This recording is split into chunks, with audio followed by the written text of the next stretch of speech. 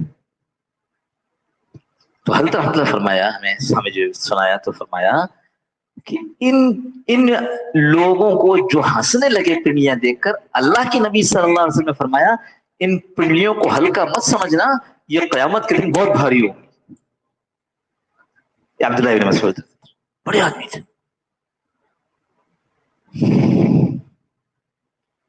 حضرت عمر رضی اللہ عنہ کے زمانے میں کوفہ کے اندر بیت المال کی نگرانی کے لیے بیت المال کا امیر بنا کر حضرت عمر نے ان کو بھیجا. کوفہ سخت علاقہ تھا, ان کو بھیجا تھا جائیں اور دین کو. وہاں یہ بھی کہا, کوفہ والوں کو کہلوایا کہ دیکھو یہ ایک ایسا آدمی ہے جس کی مجھے مدینہ منورہ میں سخت ضرورت ہے, لیکن میں تمہارے دین ایمان کی خاطر ان کو تمہارے پاس بھیج رہا ہوں. کوفہ میں پیدائش ربیع بن خیثم کی, تابعی ہے, انہوں نے صحابہ کو دیکھا ہے. وہی حضرت عبداللہ بن مسعود رضی اللہ عنہ سے جب ان کی ملاقات ہوئی تو پھر زندگی بھر کے لیے انہی کے وہ کہہ رہے. حضرت عبداللہ بن مسعود جب پڑھاتے ان کو سمجھاتے بتلاتے تو کسی کو وہاں آنے کی اجازت نہیں تھی کہ عبداللہ بن مسعود اس وقت ربیع بن خیثم کو پڑھا رہے ہیں. اب کوئی نہیں جا سکتا. اور ربیع بن خیثم کو دیکھ کر خود عبداللہ ابن مسعود یہ فرماتے تھے کہ اگر اللہ کے رسول تمہیں دیکھ لیتے تو تم سے بہت محبت کرتے, اس لیے کہ تم مخبتین میں سے ہو. یہ حضرت فرمایا تھا, تم مخبتین میں سے ہو. وبشر المخبتین. ایسے عجیب آدمی نماز پڑھتے, بیٹی آ کر بیٹھ گئی کہ ابا فارغ ہوں گے تو میں ابا سے کچھ بات کروں گی. قیام میں ہے تو قیام میں, رکوع میں ہے تو رکوع میں, سجدے میں گئے تو کتابوں میں لکھا اتنا لمبا سجدہ کیا کہ پرندے آ کے کمر میں بیٹھ گئے. یہ پرندے ہوتے ہیں یہ ہر جگہ نہیں بیٹھتے, بلکہ یہ پرندے جو کھیتوں میں بیج کو چگ کر کے کھیتی خراب کرتے ہیں, ننے منے کوپل جو نکلتی ہیں ان کو کھا لیتے ہیں اور خراب کرتے ہیں. تو کسان کیا کرتا ہے, کسان ایک لکڑی لگا کر اس کے اوپر ایک کپڑا باندھ دیتا ہے, کپڑا ہوا سے ہلتا رہتا ہے, تو پھر پرندے وہاں نزدیک نہیں آتے کہ نہیں یہ تو کوئی ایسی چیز ہے جو ہل رہی ہے, کوئی ہے. یہ اتنے بے حس و حرکت, بیٹی انتظار میں بیٹھی ہے کہ ابا فارغ ہوں گے تو میں جاؤں گی ان کے پاس اور ان سے فلاں فلاں بات کرنی. نماز سے جب فارغ ہوئے بیٹی نے کہا ابا آپ اتنی لمبی نمازیں پڑھتے ہیں, اتنی لمبی نمازیں کیوں پڑھتے ہیں, جیسے اور لوگ پڑھتے ہیں ایسے پڑھا کریں. کہا بیٹی اللہ رب العزت کا ڈر, خوف, خشیت یہ مجھے مختصر نماز نہیں پڑھنے دیتی. الذین اذا ذکر اللہ وجلت قلوبهم والمقیم الصلاۃ, یہ سب چیزیں یہ مخبتین ہیں, اللہ وہاں بیان کر رہے ہیں. یہ تو میں نے گرامر والوں کا ترجمہ کیا نا, متواضعین, خشیت والے, کسی سے انتقام نہ لینے والے, کسی پر ظلم نہ کرنے والے. اللہ یہ علامات بتا رہے ہیں. رات کو روے تو روے چلے جاؤ روتے, یا اللہ اتنا روتے. ایک دن اماں نے ٹوک دیا, کہا بیٹا تم جب رات کو روتے ہو ہمارا کلیجہ برداشت نہیں کر سکا تمہارے سے رونے کو, اتنا کیوں روتے ہو, کیا کسی کو قتل کر دیا ہے؟ یہ ماں اتنا کیا کسی کو قتل کر دیا جس کی توبہ کر رہے ہو؟ کہ ہاں ماں میں نے کسی کو قتل کر دیا. ارے ماں نے کہا اچھا مجھے بتاؤ, میں ان کے ورثہ کو لے کے آؤں گی, تمہارا رونا دکھاؤں گی, مجھے یقین ہے وہ تمہیں معاف کر دیں گے. کہ ماں میں نے تو اپنے نفس کو قتل کیا, میں نے اپنے آپ کو قتل کیا. کیسے؟ میں نے اپنے آپ کو گناہوں میں ڈال کر قتل کر دیا. ایسے عجیب مخبتین میں سے تھے, ایسے اللہ ہمیں بھی مخبتین میں سے بنا. مسجد میں بیٹھے ہوئے تھے, کچھ عورتیں کہیں گئی تھی کام کے لیے دوسرے علاقے کی, ان کے علاقے میں آئیں, کچھ کام نہ ہوا, انہوں نے کہا کہاں بیٹھے, انہوں نے کہا مسجد میں جا کر بیٹھ جاتے. وہ جو عورتیں مسجد میں آئیں تو جو دیکھنے والے تھے انہوں نے بتایا کہ جتنی دیر وہ عورتیں مسجد میں رہی, ہماری طرح بڑی مسجد تو نہیں ہوتی تھی نا, تو جتنی دیر وہ مسجد میں رہی ہیں عورتیں, حضرت ربیع بن خیثم نے اپنی گردن جو جھکائی تھی وہ اٹھائی نہیں, بس نگاہ نیچے. بہت حفاظت کرتے تھے نگاہوں کی. ایک دفعہ رستے میں چلے جا رہے ہیں, ایک دم سامنے عورتیں آ گئی. آج کل تو نگاہ اٹھاؤ یا گراؤ, عورت ہی عورت ہے بازار میں. اللہ کی شان, اللہ ہم سب کی حفاظت فرما دے. تو وہ ایسا زمانہ نہیں تھا, خیر کا زمانہ تھا, عورتیں ضرورت سے نکلتی تھی گھر سے. تو بازار میں چلے جا رہے تھے, اتنے میں چند عورتیں سامنے سے آ رہی تھی, تو نظر نیچی کی. اچھا, اب نظر نیچی کی تو ظاہر اتنی نیچی کر لی کہ کبھی ادھر ٹھوکر کھاوے کبھی ادھر ٹھوکر کھاوے. وہ عورتیں جب نزدیک آئیں تو کہنے لگیں اللہ اللہ ہماری ہمیں بھی اپنی پناہ میں رکھے, کہ ہمیں بھی اس طرح نابینا نہ کر دے. وہ اتنا نیچے دیکھ کر کہ ان کو اس کی پرواہ نہیں تھی کہ میں کیا کہاں گر رہا ہوں, کہاں لڑکھڑا رہا ہوں.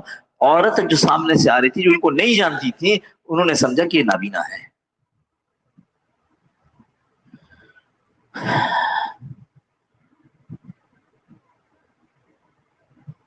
بالکل اخیر وقت تھا, فالج کا حملہ ہو گیا. فالج کا حملہ ہوا تو بڑی مشکل سے اٹھتے تھے, لیکن دو آدمیوں کو, ایک کو ادھر کر کے, دو آدمیوں کو سہارے پہ جاتے تھے مسجد. تو ایک دن, اوروں کی تو ہمت نہیں ہوتی تھی, ایک دن کوئی مہمان آئے ہوئے تھے, دو بزرگ, ان کے نام بھی لکھے ہیں ذہن میں, میرے نام نہیں, ان کے نام بھی لکھے ہیں. وہ دو بزرگ آئے ہوئے تھے, نماز کا وقت ہوا, انہوں نے کہا بھائی مجھے اٹھاؤ. تو جو دو تھے ان کے خدمت والے, انہوں نے اٹھایا. تو انہوں نے کہا کہ حضرت آپ فالج زدہ ہیں, چلنا پھرنا مشکل, آپ کیوں یہ زحمت کرتے, آپ گھر پہ ہی پڑھ لیں. یہ تو ہے نا, کوئی شرعی عذر ہو, خوف یا مرض, تو گھر پر جماعت چھوڑ کے گھر میں پڑھا جا سکتا. تو کہا آپ حضرت اتنی تکلیف کیوں کر رہے ہیں؟ کہا جب مؤذن کہتا ہے حی علی الصلاح حی علی الفلاح, آؤ نماز کی طرف, آؤ کامیابی, اس آؤ کے جواب میں پھر گھر پہ بیٹھا نہیں جاتا. کیسے, یہ ہمارے تمہارے جیسے لوگ تھے. لیکن بات کیا ہے, بات یہ ہے کہ اللہ ان لوگوں کو ایسے لوگوں کی صحبتیں مل گئیں جن کی صحبتوں نے ان کو ایسا بنا دیا, جن کی صحبتوں نے ان کو ایسا بنا دیا. اور حقیقت یقین رکھو, صحبتیں بناتی ہیں, صحبتیں ہی بگاڑتی بھی. ایک آخری بات سنا کر بات ختم کروں اس صحبت کے حوالے سے. میں چلا لگا کر واپس پہنچا تھا, اور اپنی اہلیہ کے ساتھ ان کے گھر, ان کے والد کے گھر, یعنی مولانا سلیم اللہ خان صاحب کی طرف کیا ہوا تھا. کھانے پر ہم ساتھ تھے. تو حضرت نے مجھ سے پوچھنا شروع کیا کہ بھائی چلہ کیسا رہا.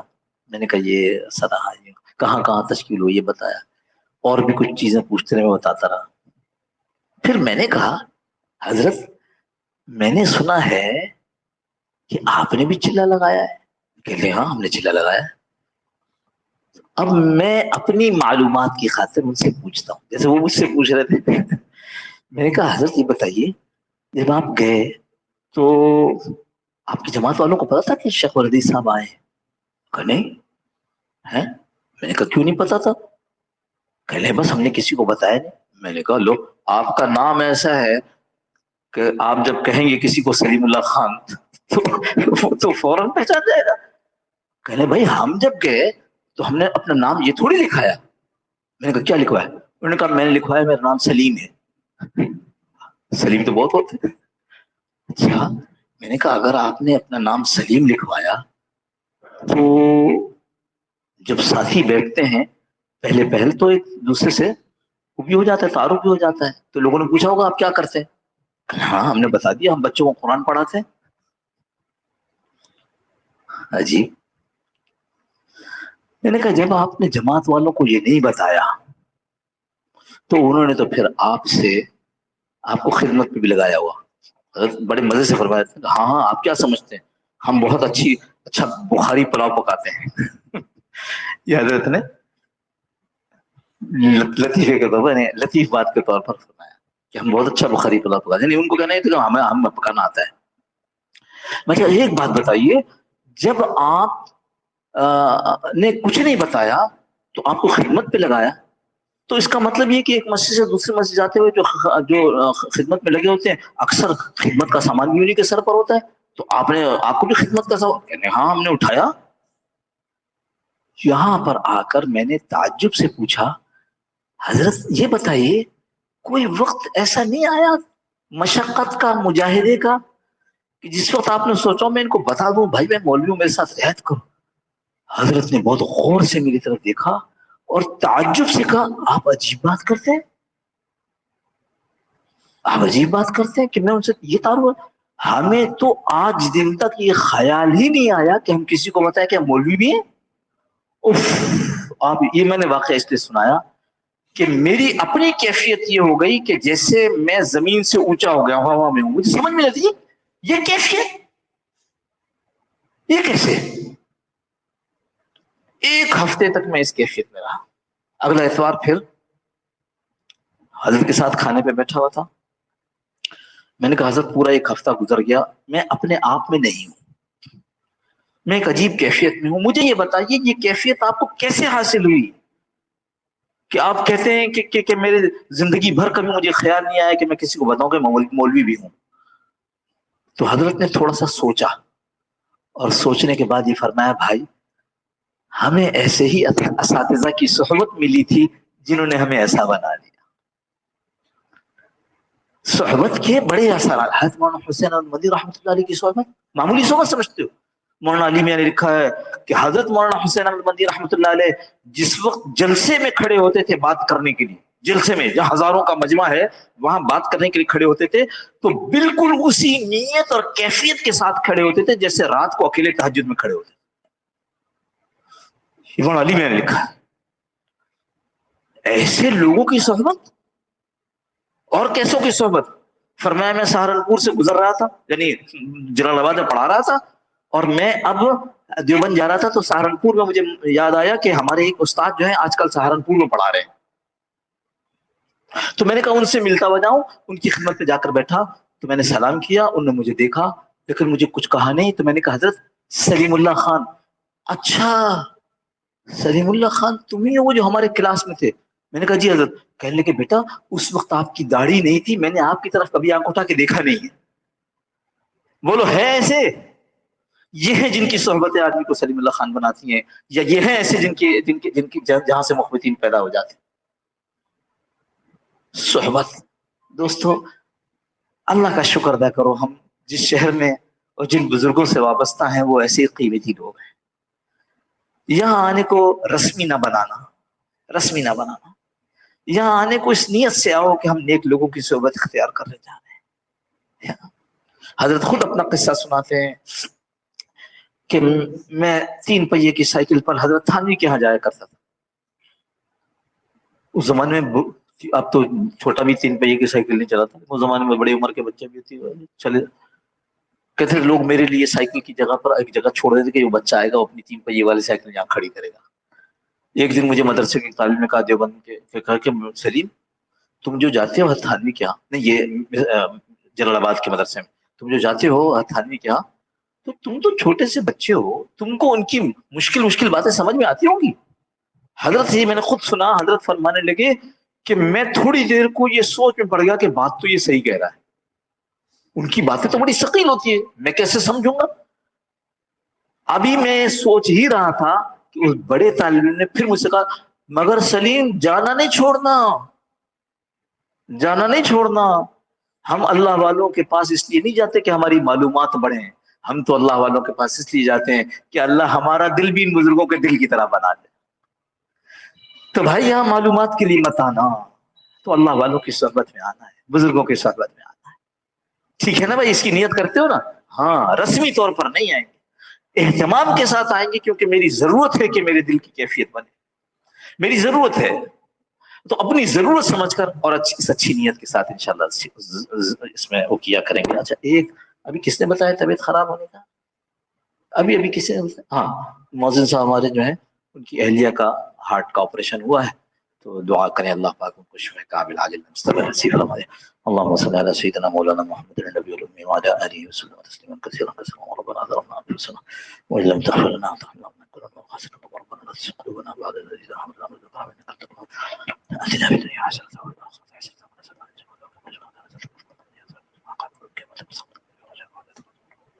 یا اللہ جو لوگ بیمار ہیں جیسے مؤذن صاحب کی اہلیہ کا بتایا یہ، اور ہمارے حضرت بھی امام مفتی خالد صاحب دامت برکاتہ ان کی بھی طبیعت خراب ہے، اور بھی جتنے بزرگ اور جتنے عوام جو ہے اللہ بیمار ہے، اللہ سب کو شفا کامل عاجل مستمر نصیب فرما دے.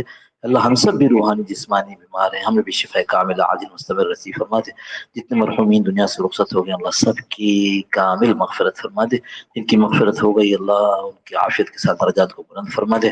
اللہ ہم میں سے سب لوگ مجبور ہیں، سائل ہیں، پریشانیوں میں پھنسے ہوئے ہیں، کوئی کسی قسم کی پریشانی میں ہے، کوئی کسی قسم کی پریشانی، اللہ سب کی ساری پریشانیوں کو اپنے فضل سے عافیت کے ساتھ دور فرما دے.